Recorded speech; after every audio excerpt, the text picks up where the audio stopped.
Professor André Marcília, a decisão é justa ou abusiva? Boa noite, obrigado pela presença. Boa noite, Leandro, boa noite, professora, boa noite a toda a audiência. Veja, qual é o crime? Qual é o descumprimento? Do que a gente está falando? A gente precisa aqui botar um pouco a bola no chão e entender o que ele fez. Ele se manifestou? Bom, então se manifestar é um ilícito? Ele se manifestou durante as manifestações de rua de domingo. Bom, as manifestações eram ilícitas?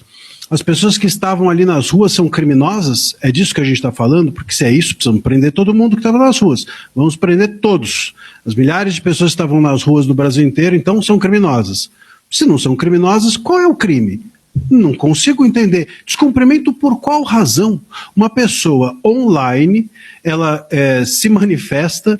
Me parece que se manifestar ainda é algo que não é crime dentro desse país, porque, como a professora disse, as pessoas estão esticando, o Bolsonaro está esticando a corda com o STF, mas parece então que todos nós estamos esticando a corda ao estarmos aqui falando, ao estarmos debatendo, ao sairmos às ruas.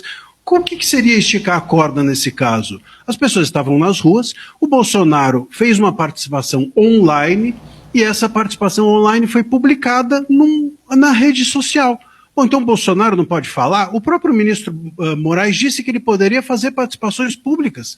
Segundo a decisão do ministro Moraes, ele inclusive poderia estar lá na manifestação. Ele próprio disse que poderia dar entrevista, que poderia fazer pronunciamentos públicos. Qual foi o ilícito? O que ele disse que contrariou a democracia ou que atentou contra alguma coisa? Nada, absolutamente nada. Tanto que na própria decisão do Moraes não menciona o fato de estar este ou aquele conteúdo ser considerado ilícito, e sim o fato dele ter se manifestado e isso ter sido publicado por um terceiro. Por um terceiro. Então, quer dizer, ele deve ser preso porque um terceiro deliberadamente fez um ato? Ele deve ser preso se não fosse o filho, fosse qualquer um daquelas milhares de pessoas que estavam nas ruas, que publicasse aquilo nas redes sociais, ele seria punido pelo ato de um terceiro? É nesse lugar que o direito foi colocado?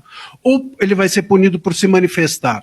Ou ele vai ser punido simplesmente porque aquelas manifestações eram ilícitas e todos somos ilícitos a partir do momento que decidimos nos manifestar criticamente em relação às autoridades e instituições? Então, assim, qual é o crime? É nesse lugar da justiça que nós temos de nos dedicar a pensar.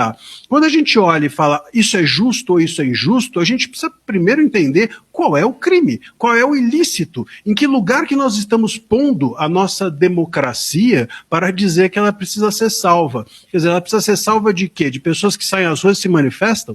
Olha o lugar dessa cautelar que o ministro colocou e é muito perigoso que a gente considere isso, entendo eu, né, que a gente considere isso lícito. Uma cautelar que uma pessoa pode ser presa se aquilo que ela fala, pensa ou diz for republicado por um terceiro. Quer dizer, então amanhã aquilo que eu digo, se um terceiro utilizar e isso for considerado por alguém algo ruim, pronto, eu serei preso em razão do ato de um terceiro. Quer dizer, é muito perigoso o lugar que a gente caminha para criminalizar, no fundo, o Bolsonaro. Acho que é injusto, acho que é inadequado, acho que a gente está esticando sim a corda da democracia, mas não o Bolsonaro, e sim o STF.